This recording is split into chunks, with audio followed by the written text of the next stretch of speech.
తిరిగి BCN news కి స్వాగతం.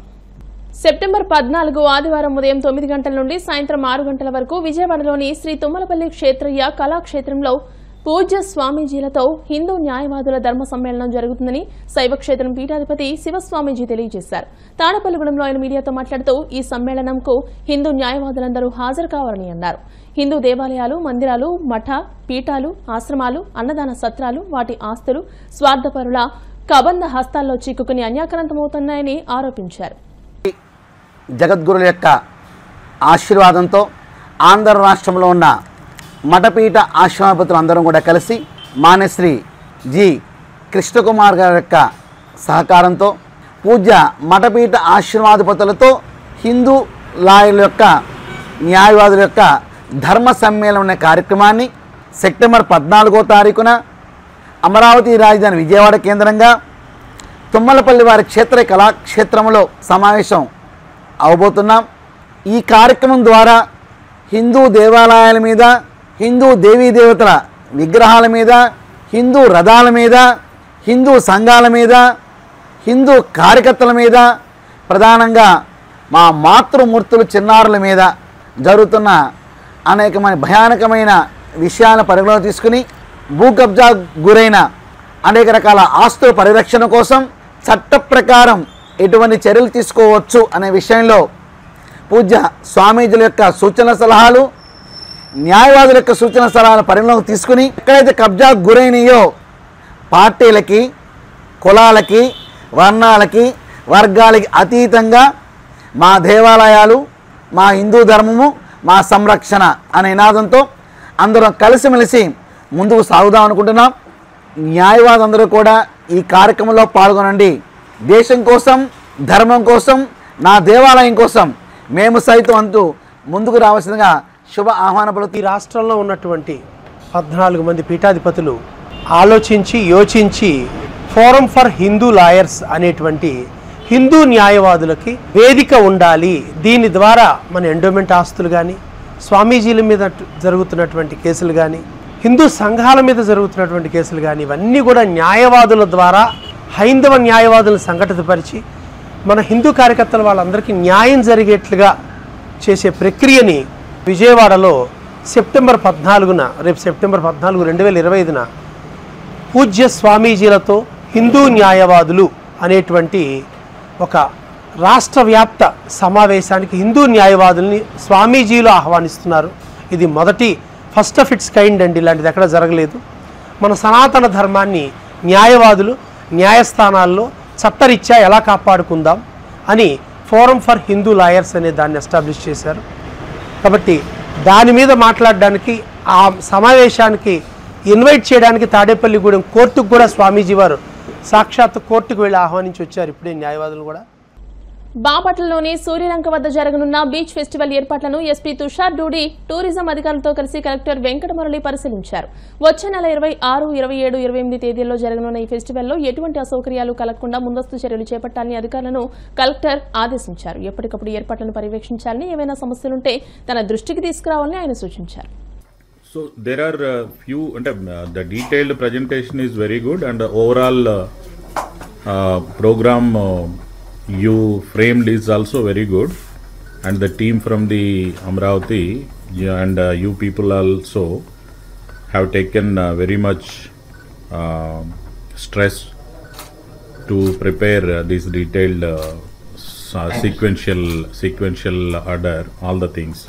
One is how many people we are targeting to gather every day? My experience of the past says that if the shelf life of the program runs for approximately 6 to 7 hours, the peak time which is between, let's say, 6 to 8:30 p.m. When all the information that local Telugu film industry people must be involved, whether for music or dance or singing or for any comedy skits or comedy show or any for music. So local celebrities must be involved from Tollywood industry. Some events there to pull the people, to attract the people, and kind of events to be conducted there and what kind of events here, because Sri Lanka is the main. There is no doubt, because Honorable CM is going to visit only Sri Lanka beach on 27th. We may not confuse VVIP in both places. That place will be only for the local people to get attracted, to make arrange some programs there. Whether it is be feasible or not, TDC has also to be think. That definitely they will be going to hit. And we will see the main dais area, main program area, we will see and we will find it out. పొరుగు దేశమైన చైనాతో ద్వైపాక్షిక సంబంధాలను మరింత ముందుకు తీసుకువెళ్లడానికి భారత్ సిద్ధంగా ఉందని ప్రధానమంత్రి నరేంద్ర మోదీ స్పష్టం చేశారు. పరస్పర గౌరవం, పరస్పర ప్రయోజనాలు, పరస్పర సున్నితత్వం అనే 3 కీలక సూత్రాల ఆధారంగా వ్యూహాత్మక, దీర్ఘకాలిక దృష్టితో ఈ బంధాన్ని బలోపేతం చేయడానికి భారత్ సిద్ధంగా ఉందని ఆయన అన్నారు. ప్రస్తుతం 2 రోజుల జపాన్ పర్యటనలో ఉన్న ప్రధాని మోదీ ముఖ్యమైన వ్యాఖ్యలు చేశారు. చైనా అధ్యక్షుడు ఆహ్వానం మేరకు తాను జపాన్ నుంచి నేరుగా చైనాలోని టియాన్జిన్ నగరానికి వెళ్లనున్నట్టు ప్రధాని మోదీ తెలియజేశారు. అక్కడ జరగనున్న షాంఘై సహకార సంస్థ శిఖరాగ్ర సదస్సులో పాల్గొనున్నట్టు ఆయన వెల్లడించారు. सबसे पहले मैं प्रधानमंत्री इशिबा का उनके आत्मीयता भरे शब्दों और गर्मजोशी भरे स्वागत के लिए हार्दिक आभार व्यक्त करता हूं। आज हमारी चर्चा प्रोडक्टिव भी थी और पर्पजफुल भी थी। हम दोनों एकमत है कि विश्व की 2 बड़ी अर्थव्यवस्थाओं और जीवंत लोकतंत्रों के रूप में हमारी साझेदारी केवल दोनों देशों के लिए ही नहीं, बल्कि वैश्विक शांति और स्थिरता के लिए भी अत्यंत महत्वपूर्ण है। Strong democracies are natural partners in shaping a better world. Friends, आज हमने अपने special strategic and global partnership में एक नए और सुनहरे अध्याय की मजबूत नींव रखी है। हमने अगले दशक के लिए एक रोड मैप बनाया है। हमारे विजन के केंद्र में investment, innovation, economic security, environment, technology, health, mobility, people to people exchanges and state prefecture partnership, ये प्रमुख बातें हैं। हमने अगले 10 वर्षों में जापान से भारत में 10 ट्रिलियन येन निवेश का लक्ष्य निर्धारित किया है। भारत और जापान के स्मॉल एंड मीडियम एंटरप्राइजेस और स्टार्टअप्स को जोड़ने पर विशेष बल दिया जाएगा। भारत और जापान बिजनेस फोरम में भी मैंने जापानी कंपनियों को कहा, make in India, make for the world.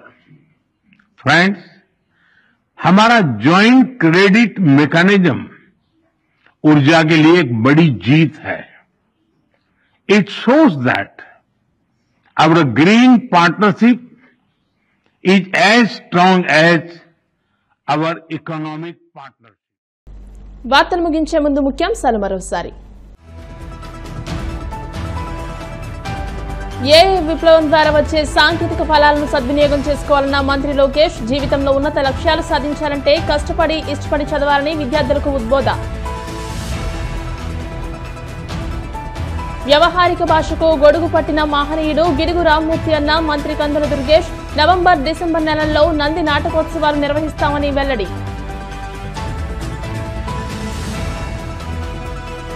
రాష్ట్రంలో పోలీసులు శాంతి భద్రతలను గాలి కుదిలేశారన్న మాజీ మంత్రి కాకాని, టీడీపీ బెదిరింపులు, తాటాకు చప్పుళ్లకు భయపడేది లేదని హెచ్చరిక. చైనాతో బంధంపై ప్రధాని మోదీ కీలక వ్యాఖ్యలు, ద్వైపాక్షిక సంబంధాలను మరింత ముందుకు తీసుకెళ్లడానికి సిద్ధంగా ఉన్నామని స్పష్టం. ఈ వార్తలు ఇంతటితో సమాప్తం. మరిన్ని వార్తల కోసం BCN digital YouTube channel, Facebook page ని ఫాలో అవ్వండి. అప్డేటెడ్ వార్తల కోసం ప్లీజ్ సబ్స్క్రైబ్.